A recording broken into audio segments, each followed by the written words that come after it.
Students, in our previous video, we have discussed about first category of business activities, that is industry, in which I have told you industry is divided into three parts: primary, secondary and tertiary. Primary was further divided into two parts: extractive and genetic. Secondary was further divided into two parts: manufacturing and construction. And tertiary includes service sector. So today we are going to discuss about the other dimension or other category of business activity, that is commerce. Commerce. What is commerce? Commerce refers to all those activities which help directly or indirectly in the distribution of goods to the ultimate consumer. Basically, commerce means all those activities which help in providing the goods to the consumer. There will be no use of producing goods, but if we will produce the goods and no one is there to purchase the good, the consumer will not be able to get the goods. What is the use of producing the goods? We are not producing the goods to keep it aside at a corner only. We are producing it to be used by the consumer. So goods are goods are produced at one place, but they are consumed, or consumers are scattered at different places. Goods बनते one जगह पे हैं, एक ही जगह पे हैं, but उसको use करने वाले कंज्यूमर्स बहुत जगह पे फैले हुए हैं. For example, if I will say only that the main centre of manufacturing Maruti car is in Gurgaon, but that does not mean Maruti car is being use in Gurgaon only. It is used all over India. It is used all over India. And second example, if we'll say there are so many tea gardens in Assam, that does not mean only Assamese people drink tea. All over the India, people are drinking tea, people are using tea in India, outside India, everywhere. So that means goods are produced at one place, but the consumers are scattered over number of places. So this is a place problem. Then second thing is, consumers are not aware of what kind of goods are produced by manufacturer. That means we are not knowing कि manufacturer किस तरह का good बना रहा है. That means we do not have any knowledge about that. So this is a problem of knowledge. Then goods are produced in large quantity but demanded by consumer in small quantity. Companies, so they are producing goods in large quantity. Companies are producing ACs in thousands of numbers, in lakhs of numbers. But do you think lakhs of people purchase the AC at one time only? No, they are required at small quantities. So these are the various problems which can be solved with the help of commerce. Commerce helps in removing the hindrance of place. Hindrance means barrier. Barrier of place, barrier of knowledge, barrier of storage. So we are going to discuss how all these is going to be happen. So first of all, the topic is functions of commerce. We are going to discuss about functions of commerce. Commerce segment of business activity is very important. It is the backbone of the industry. The goods produced by industry reach the ultimate consumer only and only because of commerce. Commerce nahi hoti bachche, the products will not be able to reach to the consumer. Now you will come to know how. The first is, commerce helps in removing the hindrance of persons. Hindrance of persons mean producer is somewhere else. Consumers are scattered all over the country, all over the world. Do you think producer has such a time that he is going to meet each and every consumer and is going to give product to each and every consumer? No, there is no direct link between consumer and producer. The traders, they act as a link between producers and the consumers. Traders means the persons who are selling goods in the market. They help in exchange of goods or services from the producers, or they provide the goods to the consumer. In simple words, बच्चे देखो, if shopkeepers or businessmen would not have been there, do you think you would be able to eat the Britannia bread? Directly company will come to your house to provide you the Britannia bread? No. No doubt many middlemen are there, but they all are as traders. They are the traders or middlemen between producers and consumers. So they are providing the product to the consumer. That means they are removing the problem of persons. The second point is, helps in removing the hindrance of place. Hindrance of place. Goods are produced at one place. Again, consumers are scattered in different places, different corners. So that means there is a place gap also.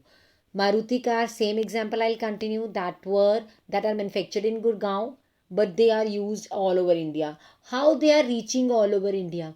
The cars come into a truck, okay, then they come by road transport, so they may be by some products come by water transport also, some come by road transport, rail transport. So that means we are using means of transport to bring the product to the consumer. So the transport sector, that helps in removing the place gap. Transport moves the goods from place of production to the place of market, which are easily assessed by the consumer. अगर आपको कोई बोले जाके Britannia bread जो है Britannia के वहाँ से ले आओ, आउटलेट से जो इनका वो है मैन्युफैक्चरिंग यूनिट है, will it be possible for you to go? No, you can only purchase it from your neighborhood general store only. So the transport helps in removing this barrier, and the transport is very important for buying and selling. Then comes helps in removing the hindrance of time. Goods are produced but they are not used at the same time, so there is a time gap between production and consumption. Some goods are produced in particular season but they are demanded throughout the year. For example, wheat, rice, pulses, examples of crops. They are produced only a particular season, during a particular season, but they are demanded all over the year. On the other hand, there are some goods which are produced throughout the year but their demand is for a particular season. You can say, take example of air conditioners, woolen products. So you can take these example. So bache, there is always a time gap between production and consumption. How we are going to remove this time gap? Bache, for this time gap, because of this time gap, we need to keep the product safe रखना है, so that there cannot be any destruction of the product. कहीं कोई problem ना आए, spoil ना हो हमारा product, and that problem can be solved by warehousing. So warehousing helps in solving the problem of time.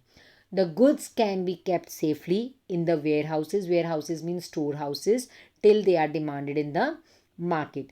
Warehouses, whenever we make warehouses, they are made according to the requirement of the product. Suppose perishable goods hai, to we will make cold storage houses. Inflammable goods hai, we will make fireproof warehouses, etc. Like this we are going to make. Then comes the exchange. That means helps in reviewing the hindrance of exchange. Goods and services, whatever the production manufacturer is producing, they are purchased by the buyer. Buyer pays something in return, buyer pay money. That money is circulated because of how that money comes in the market, because of banking system. So the bank helps the buyer and sellers in making and collecting payment. Now, businessmen can send money from one place to another in the form of bank draft, in the form of checks, etc. Nowadays, online transactions are possible. So, banking is solving the problem of exchange. You have to pay money, you want to get, you have to take money from someone. You make use of, you are making use of banks only. Cheque draw कर रहे हो, draft बना के दे रहे हो, आप इधर deposits करा रहे हो किसी के अकाउंट्स में, all these. Then secondly, sometime bank provides us loans also. That is also important thing. We need money to expand our business sometimes, so we can take loans or finances from the bank also. Then is helps in removing the risk. This I have told you, business is full of risk and uncertainties. बच्चे business करते हैं तो हम risk भी उठाते हैं. So there are different types of risk which a businessman has to face. The insurance branch, insurance sector, that helps in removing the hindrance of risk. It removes the problem of risk by providing protection and compensation to the insured. The companies undergo an agreement with the person, with the businessman. The businessman give payment in the form of premium, and in case any loss occurs, then the company provides him compensation. The insurance companies usually covers the damage against transportation, storage of by fire, flood, rain, etc. Right? Then the helps in removing of hindrance of knowledge. What is hindrance of knowledge? I had told you in the previous slide, you must have seen the word that consumers are not aware what kind of goods are produced by the manufacturers. So you must have seen in the advertisements that when the company manufactures any new kind of product, they give their advertisement, product के सारे features वो उसमें show करते हैं. That is what they are guiding the customer about the product. Actually there is no direct link between manufacturer and the consumer. So through advertisement the product is brought into the knowledge of the consumer. So they spread the knowledge about the product, about their features in the market. So that was all about role of commerce in the market, functions of commerce. These are also known as auxiliaries to trade. Then bache, next thing is classification of business commerce. Commerce is classified into two broad categories. The first category is trade and the second is aids to trade. Trade. Trade means buying and selling of goods. It is a important part of commerce. It means buying and selling of goods, in which we bring together the manufacturer and consumer. Basically, बच्चे trade का मतलब है commerce is a combination of two things, trade and aids to trade. दोनों को मिला के commerce बनता है. What is trade? Trade means actually buying and selling of goods, bringing the producer and the consumer closer to each other, इकट्ठे लेके आना उनको. So the trader acts like the link between manufacturer and consumer. If there will be no trader, manufacturer would not be able to reach to the consumer, and if there will be no trader, again consumer will not be able to reach to the manufacturer. So trade means buying and selling of goods and services, and trader act as a link between producer and consumer.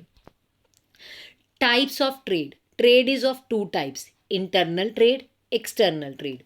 Now first is internal trade. Internal trade means doing buying or selling of goods or services within the boundaries of your country. अपनी country के अंदर. It is known as home trade also. Under internal trade, goods and services are bought or sold and the currency used is internal currency, home currency only. Again, it is of two types: wholesale trade and retail trade. Wholesale trade. Wholesale trades means buying and selling of goods and services in large quantity. That means wholesaler purchases the goods from manufacturer in large quantity and then he sells the goods to the retailer. Wholesaler purchase करता है बहुत ज़्यादा lump sum quantity में, उसको product reasonable rates पे मिलते हैं. Then he sell it to the retailer by adding some percentage of profit.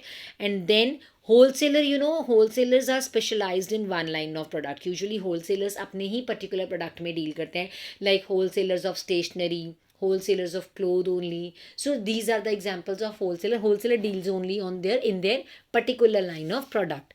Then comes retail trade. So retailer, they buy the goods and services from wholesalers in small quantities and then they sell it directly to the consumer.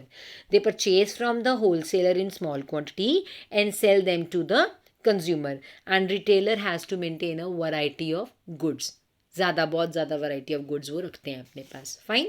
So internal trade means doing the trade within the boundaries of the country. It is of two types: wholesale trade and retail trade. Then comes external trade. External trade means buying and selling of goods and services beyond the geographical limits of the country. That means doing trade with other countries. It means trade between two or more countries. Market will get wider. Then it helps the businessman to take resources, use resources of other countries also, and we can make use of these resources in a competitive way. But while doing external trade, we need to follow rules and regulations like licensing, custom clearance, all these rules and regulations, and we will study about all these in further chapters. So we need to follow all the rules and regulations also.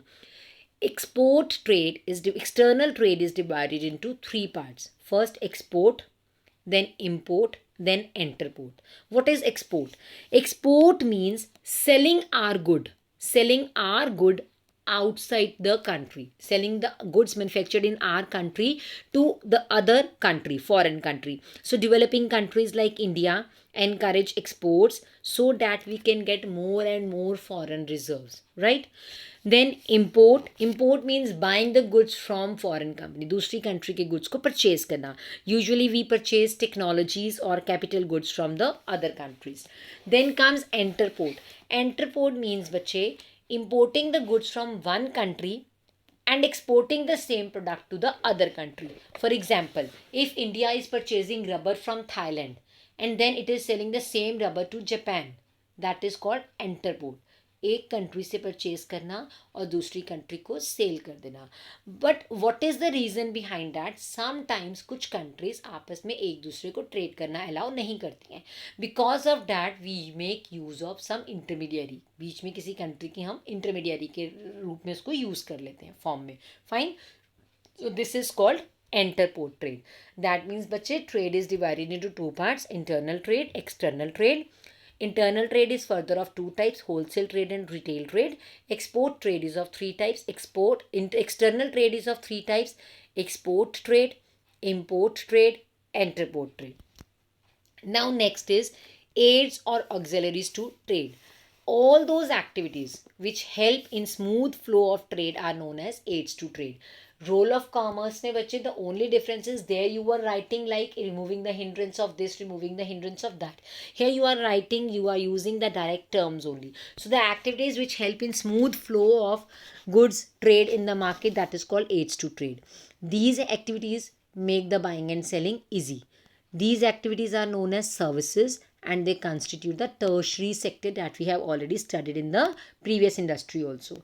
So now these include, first is transport and communication. What is transport? Transport means movement of goods from one place to another. I have told you production is taking place at one place but consumers are scattered all over the country. This is the problem of place. The problem of place is removed by transportation. Similarly, what is communication? Communication is mean exchanging of ideas. Communicate करना, बात करना. Communication helps in exchange of information between producers, consumers, traders. जब हम किसी से बात करेंगे हमें तभी पता लगेगा about the things and then we will purchase the product. It may be postal communication, it may be telephonic communication, it may be fax, it can be internet online communication. There are many ways of communication also. So all these things, transportation, communication, they are auxiliaries to trade. Then is banking and finance. As I have already told you, bank helps in flow of currency in the market. Banks and financial institutions, they provide credit facility, they provide loans, etc. to the business houses for smooth flow of their activities. Obviously businessman faces the problem of shortage of funds. So this problem is being solved by the banks. Banks provide them the funds for their smooth flow of business. So for providing banks, except other than providing finance, banks some issue checks, deposit checks, issue of DDs, discounts, bills of exchange, etc. And banks make payment of behalf of the customer and accepts the payments on behalf of the customer. So bank provides many services to the customers also. So third thing is insurance. You know, businessman has to bear a lot of risk. So these risks need to be protected. Businessman wants to take the risk, but he takes protection against this risk also. So the insurance companies provides coverage against these risks. Though, so the person has to pay a nominal amount as premium, and in return he gets compensation for any of the damage occurred to his product. Then warehousing, already discussed. As there is a time gap between production and consumption of goods, some products are produced throughout the year but they are consumed only during particular season, and some products are produced during a particular season but they are consumed throughout the year. So we need to keep or place these products safely. So warehousing solve this problem. We can make the warehouse according to the requirement of the product. We can make waterproof warehouses. For perishable goods we can make cold storage warehouses like this, and for we can make fireproof warehouses for inflammable goods. So it depends upon the requirement of the product. So the last point to auxiliaries to trade is advertising. Advertising means, actually if you will think about it, will be very difficult for a manufacturer and customer to contact easily to each other. The manufacturer cannot contact consumer easily. It is through advertisement only the consumer come to know what the company is manufacturing, what features the company is going to add in the product, and how the company is promoting the product. So about the techniques, about the schemes of the company, consumer come to know about all these things through the advertisement only. So advertisement also helps in trade. These were the aids or auxiliaries to trade. These include transport and communication, banking and finance, insurance, warehousing, and advertising. Listen to this lecture carefully and then go through the book pages, and then we will cover the last topic, business risk, in our next video. Till then, take care.